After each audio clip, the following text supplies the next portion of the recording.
Hi there, it's April the 6th and we're continuing our journey in Luke's Gospel. We're in chapter 11, we're starting at verse 37 and going through to chapter 12 and verse 6. Jesus is invited by a Pharisee to a meal. Now, the Pharisees have a tradition, in fact, it's still practiced by Orthodox Jews today, that always wash their hands with a prayer. It's not just a hygienic thing, it's actually something they do as a tradition, as a way of blessing God. And what the Pharisees were doing with this, they were saying, God approves of this, we have to do it. Adding to the law. This is not part of Torah, this is not part of the first 5 books of Moses. It's been given by the teaching of the Pharisees or the rabbis, the teachers. And Jesus sits down at a meal and surprisingly, he doesn't wash his hands. And so he attracts the criticism of the Pharisee. And Jesus then says, actually, what you need to be more careful about is what's going on inside you. You're so taken up with washing things, with the externalism of doing things right, of getting things right under the law. So you even tithe your little garden weeds, you even tithe your dill. Imagine how many leaves there are on a stem of dill, hundreds. And Jesus is kind of saying, you're so careful about the externals, but you're neglecting the inward things. You're like tombs that are full of corruption inside. It's a terrible assessment of the Pharisees' way. And then one of the teachers of the law is nearby, one of the scribes is nearby, and he says, you've offended us as well.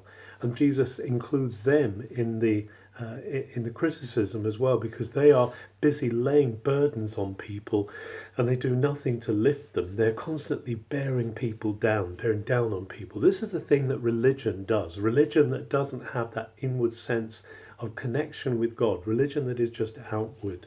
It's all about doing stuff to look good, but on the inside there's unholiness. The only way that we can solve that is by knowing God himself. And Jesus says at the beginning of chapter 12 to disciples, when there are thousands of people around, but he wants them to know, he says, look out for this yeast of the Pharisees. Look out for this insidious thing that comes in that makes us want to do stuff to make ourselves righteous.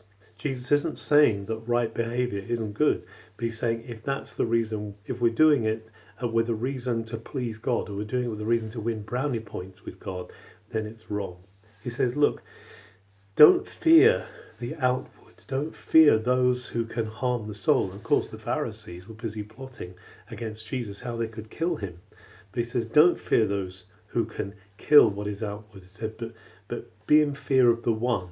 Be in awe of the one who has the real relationship with you in your soul. And then he says, this one actually values you. This is an amazing statement. Jesus says, you are valued. You matter.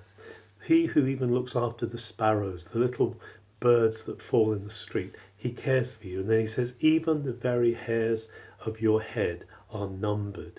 We don't have to live in fear of the judgment of God. We don't have to live in fear of having to do things to please God, because God has us in his heart. He holds us in his desires and his soul. He knows who we are and he loves us tremendously, so much so that even the very hairs of our head are numbered.